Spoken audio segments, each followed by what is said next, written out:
The biggest CS2 update of 2026 is finally here. Valve just dropped one of the biggest CS2 updates this year. Season 5 is live, Cache is back, the armor has new collections, 5 new community maps have arrived, bomb damage has been completely reworked, and there are even map fixes. Here's everything you need to know. Premier Season 5 has officially begun. Cache replaces Overpass in the active duty map pool, so if you want to climb the ranks, it's time to start learning Cache. That means new angles, new timings, and a lot of new lineups to practice if you want to stay ahead. The Armory Pass got a much bigger refresh this time, and this is probably the part most players are going to spend the most time checking out. First, there are 2 new weapon collections, Spytech and Arabesque. Spytech has that clean, futuristic look, while Arabesque feels more detailed and premium, so if you like collecting skins, there's definitely something here worth looking at. Valve also added 2 new sticker collections, Fruit and Vegetables and Auto Racing. That gives players a lot of more room for new crafts, themed loadouts, and funny combinations, especially if you like making your inventory stand out.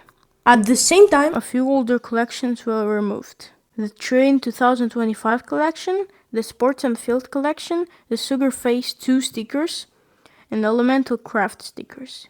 So the armor is getting rotated again, which means the new items are in, the old ones are out, and if you want anything from the previous set, now it's time to pay attention. Community map rotation. The rotating maps on competitive, casual, and deathmatch are Boulder, Fachwerk, and Shelter. On Wingman, the 2 new maps are Debris and El Dorado. If you enjoy community maps, there's plenty of new content to try. The biggest gameplay change is the C4 explosion. Instead of dealing damage instantly, the blast now expands outward as a shockwave from Fortnite. If you turn away from the explosion, you'll take less damage, and on every map, you'll now take at least 1 HP of damage from the blast. Walls and corners affect the explosion, making survival near the edge of the blast much more predictable.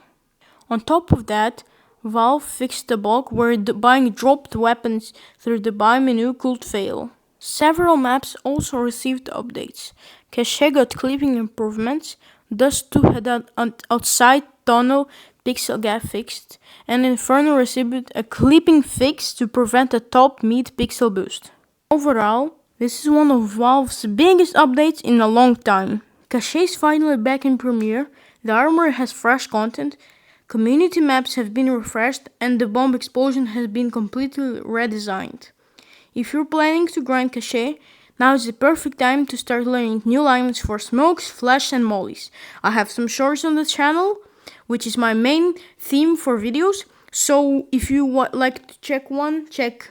The earlier you practice them, the faster you'll adapt once everyone starts figuring out the map. Now I want to know what you think. Is Cache replacing Overpass a W or an L? Let me know in the comments and subscribe for more CS2 content.